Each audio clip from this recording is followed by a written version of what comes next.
Hey guys, now in this video let's discuss an example of input binding. Again a quick recap. So input binding, it means data coming in from Azure resource in Azure function. And output binding, it means data getting pushed to Azure resource from Azure function. So again in input binding we read data from Azure resource, and in output binding we write data in Azure resource. Now here let's see a simple demo of input binding. Let's assume we have HTTP GET API where we provide user ID in URL. So again it will be our HTTP trigger, and then we will read the user with this user ID from Cosmos database, and for that we will use input Cosmos binding.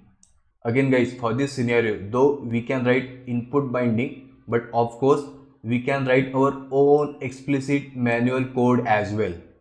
And obviously that code, it will connect to Cosmos DB, it will read the users and it will return the response. But binding, it makes our code crisp and short. Basically that's it. So guys, we are in Visual Studio and we are creating a new project. So let's select Azure Functions. Next, let's give name. So I will say input binding demo. Next, again it will be our HTTP trigger, and let's say create. Now guys, first let's give meaningful name to this function. So here I will say get users, and now obviously it will be our get call. So let's remove this post. Now guys, we will be reading data from Cosmos DB. So let's install required NuGet package. So right click on this project, NuGet. Let's search this and let's install this package. So I'll say install. So obviously guys, I will share this code on GitHub, and I will share the package name in the description of this video. Now again guys, we will be reading data from Cosmos database, right? So we have to create Cosmos database, and in the interest of the time I have already created it. So let me show you. So guys, this is our Cosmos database and the name is test Cosmos DB demo 5. And in this Cosmos database we have one container, that is C users. So guys, understanding Cosmos database containers, it's not in the scope of this video. So I have created a separate playlist as Azure Cosmos database tutorial. So you may refer it if required.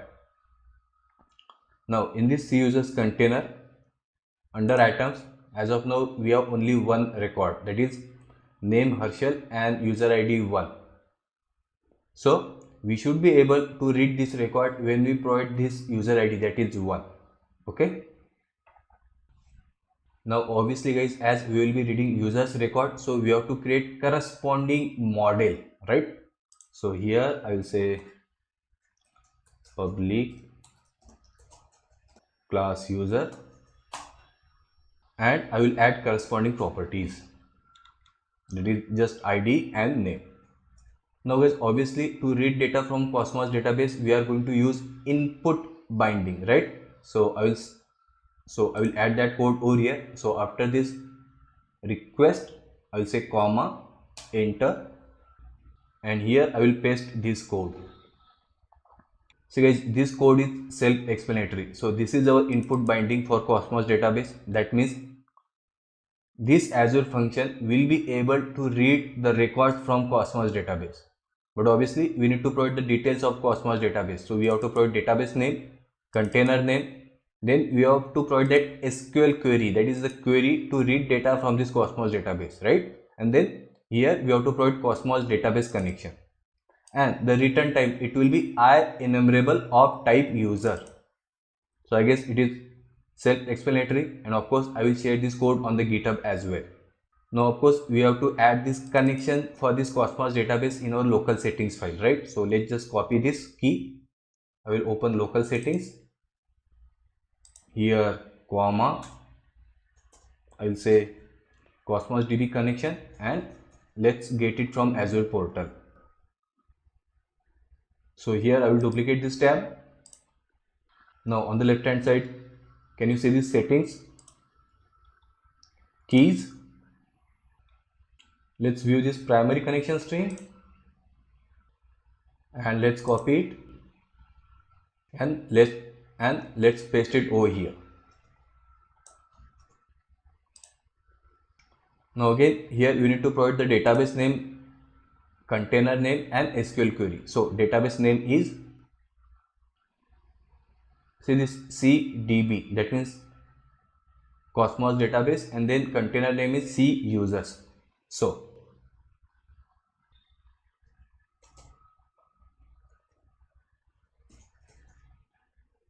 and finally we need to provide that SQL query, and it will be simple straightforward query, that is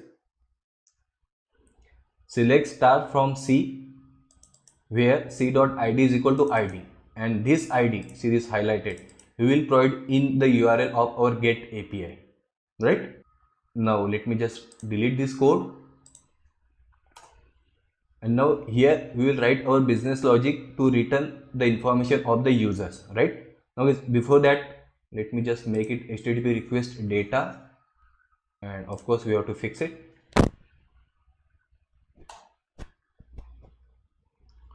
And this method I will make it async.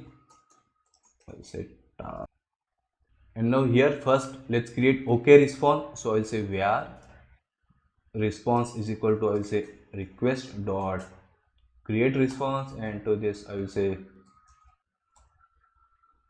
http status code dot OK, and now here I will say if users equal to null, or I'll say users dot any, that means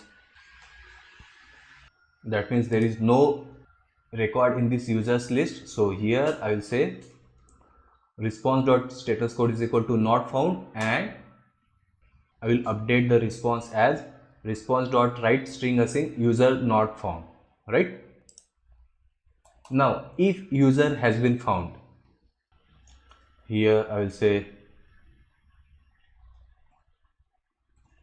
response dot write as JSON async, and to this simply add this users list, and finally I will simply return this response. And so here you have to change the return type as well, so it will be HTTP response data. So let's save and let's run our project.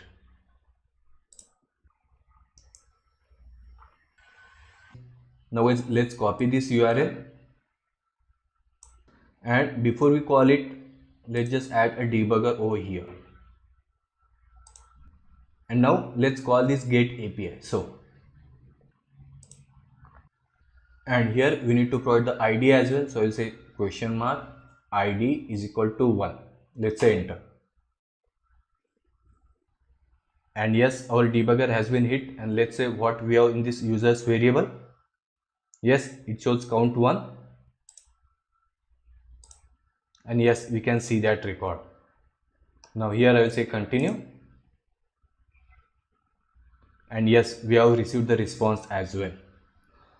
So that's it guys, thanks for listening.